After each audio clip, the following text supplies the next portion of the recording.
What's going on, guys? Welcome back to my channel. It's time to talk about box office numbers. I am here with Weekend Watch. F1 the movie is completely dominating at the box office right now. Not only did it take away the #1 spot from How to Train Your Dragon, but the opening weekend number is fantastic. $55.6 million just domestically, and the worldwide total is 144 million.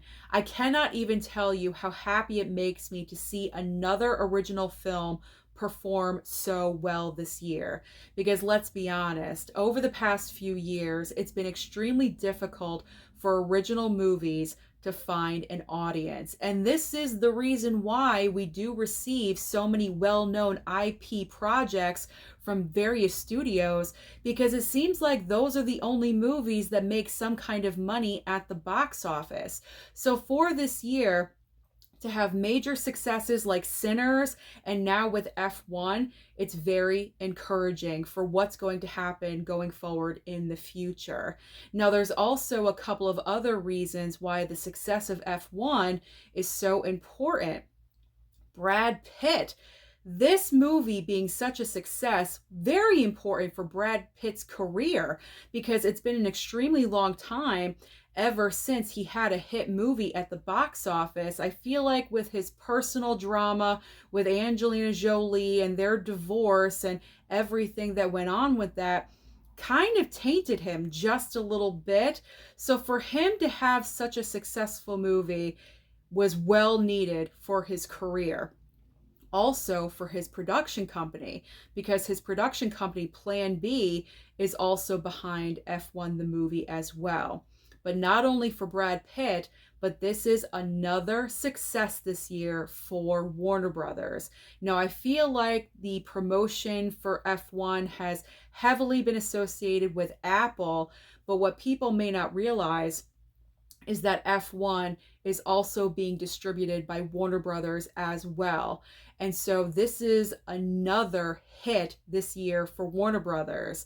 Minecraft, Sinners, Final Destination Bloodlines, F1, and now in a couple of weeks we have Superman as well, and also future movies for the rest of the year.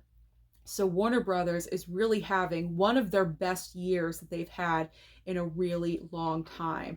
So as I mentioned, this is just fantastic to see, and I cannot wait to see more original content being released for the rest of the year. So now let's talk about the rest of the top 5. Second and third place. Second place, How to Train Your Dragon, fell one place with $19.4 million. The worldwide total, $454 million. I personally think that's a fantastic number. It's going to continue to make money. It's going to be a little bit difficult moving forward because we do have major competition coming up, but I do think How to Train Your Dragon is definitely going to reach 500 million, and we'll just see how far it goes from there. Now, third place, I took my guess last week and I thought it was going to be M3GAN 2.0, but I was wrong about that because Elio just sneaked out another $500,000 to beat M3GAN 2.0. So in weekend number 2, Elio brought in 10.7 million with only $72 million worldwide. That is extremely disappointing. But speaking of disappointing, fourth and fifth place. Fourth place is M3GAN 2.0 with only $10.2 million, $17.2 million worldwide. I am thoroughly convinced now that Blumhouse made a huge mistake with the release date of M3GAN 2.0. Releasing this movie where there is so much competition, I think besides F1. I feel like if F1 and M3GAN 2.0 were released together at a different time of the year, That could have been a lot of fun. It kind of would have been a little bit like a Barbenheimer situation, like Barbenheimer 2.0, just a little bit, because it's such great counter programming from one another. But I am convinced that this release date is really what killed M3GAN 2.0, because the first M3GAN movie debuted in January 2 years ago and opened to a very impressive $30 million opening weekend. And it went on to make, I think, close to $100 million, or it did reach the $100 million point. So that film was a huge success. M3GAN 2.0 dropping it at the end of June, right before 4th of July weekend, was a huge mistake.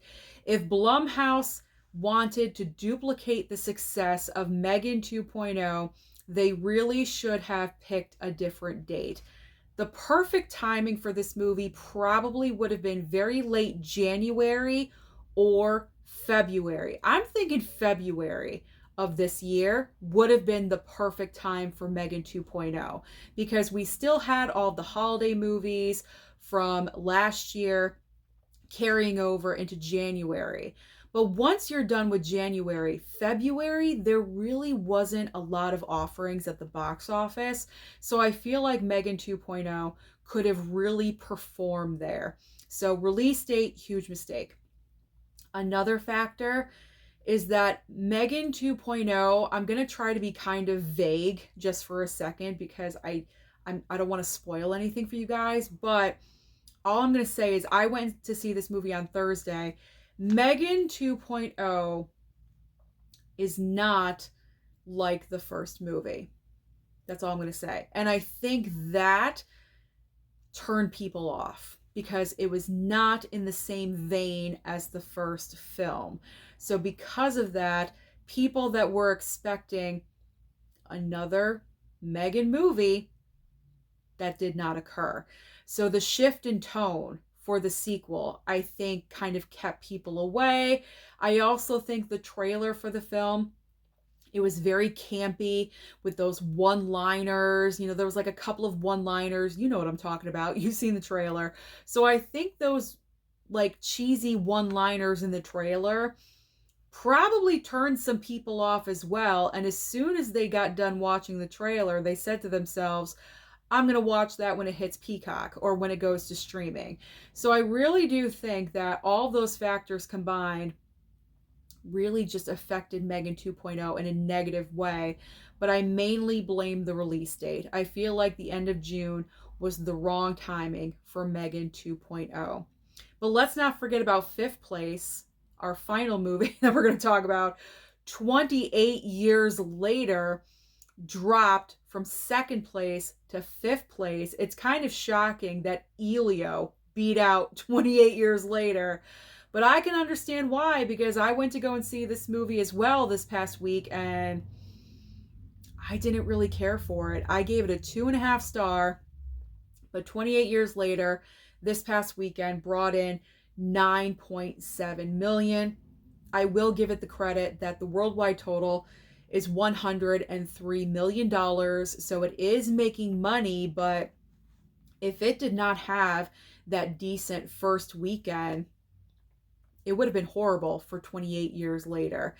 And after this weekend, 28 years later is just going to completely fall off, because Jurassic is coming, Superman, all the July blockbusters are right around the corner. So a lot of these movies are just going to fall off, and people are going to forget about them. Speaking of the huge blockbusters, let's turn our focus to the upcoming 4th of July holiday weekend at the box office. There really is only one major huge debut, because who wants to go up against Jurassic World Rebirth? I am personally excited for this movie. I enjoy the Jurassic movies all on some various levels. So I'm looking forward to seeing Jurassic World. There have been a few mixed reviews, but I don't think the mixed to bad reviews are going to prevent people from going to check out this film. Now, there have been a few sites that are tracking the opening weekend for Jurassic, and their numbers are kind of low. I did an entire video discussing this topic. If you guys are interested, you can go and check that out. But a lot of people are saying, or the tracking sites, I should say, are predicting that Jurassic World Rebirth is only going to make about $100 million. And I just don't think that's true. 5-day weekend, and also it's July 4th holiday weekend. July 4th weekend at the movies is extremely profitable. So I'm thinking Jurassic World Rebirth is going to perform much better than only 100 million. I feel like there's going to be a lot of walk-up business because that has been the trend these days, is that people haven't been reserving their seats early. People are just randomly going to the movies and deciding to go and see something. So that's why I think that these tracking sites are going to be wrong, because I feel like a lot of people are, going to be at barbecues this weekend, and after everything's over, hey, you want to go and see a movie? Sure, Jurassic, let's go. And it's going to be a last minute decision, and people are going to go and see this movie, and it's going to make money. So obviously my prediction is that Jurassic World Rebirth is going to take over the number one spot away from F1, but I still do believe that F1 is going to continue to make money, because if people aren't really fond of dinosaurs and they really aren't into Jurassic movies or the franchise, then they'll probably go to F1. So I think F1 is great counter programming to Jurassic World. So obviously Jurassic World, number one, I was going to say F2. F1 at number 2. And How to Train Your Dragon will just clunk down. Will just drop down to 3rd place. Clunk down. What am I thinking? What am I saying? I don't know. All right, now let's talk about streaming. Because as I always say, there's always options on streaming for you. And if by chance you're working for 4th of July weekend and you have to stay home, or something's going on where you can't go and be social outside, you know what I'm saying? If you're staying in, there's always options on streaming for you. So over on Netflix, I have been waiting for this sequel ever since the first movie finished. We are finally getting The Old Guard 2, starring Charlize Theron and also Uma Thurman. So I'm really looking forward to this sequel. I cannot wait. I love a butt-kicking Charlize Theron, so I'm very much looking forward to watching this coming weekend. But over on Max, this is probably the biggest debut of the week. Max announced kind of last minute that they are finally adding Sinners to their streaming service on July 4th.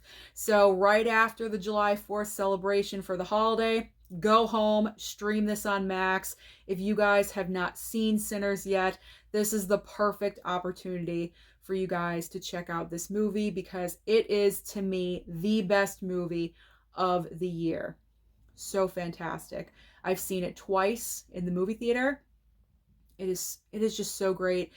It is a vampire movie. Yes, technically there's vampires in the film, but it is so much more than that. It is so layered, and it just proves what a creative genius Ryan Coogler is. So check out Sinners on Max.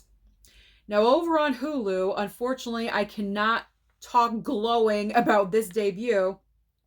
In the Lost Lands is also landing on Hulu on July 4th. And the reason why I say that is because In the Lost Lands did not perform at all at the box office, and that's why it's landing on streaming so soon after being at the movie theater, because it crashed and burned. I'm not really sure if I'm going to check this out. I don't know if it's my cup of tea, but in case you guys were kind of thinking about picking up the physical of the movie, you may want to stream it first. Now, over on Prime Video, I believe this is a movie. We have John Cena and Idris Elba in Heads of State.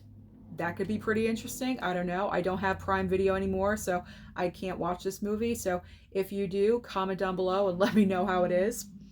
Finally, I was going to say Apple TV Plus. When I was practicing, I usually never practice, but today I was practicing. I almost said Apple TV Plus previously. I cursed myself. Over on Paramount Plus, we have Monster Summer. Monster Summer is being added to Paramount Plus's streaming service on July 1st. And I wrote that down to check out because I heard that it was kind of underrated and kind of like a throwback to like the 80s and 90s movies that we used to get. So I'm kind of interested in checking that one out. So I do have plans on streaming that this weekend as well. So that is everything happening at the box office and also on streaming. So comment down below and let me know your thoughts about F1 and its major success, or if you want to talk about M3GAN 2.0 and what happened there, feel free to do so. Don't forget to like and subscribe before you leave, and I'll see you next time.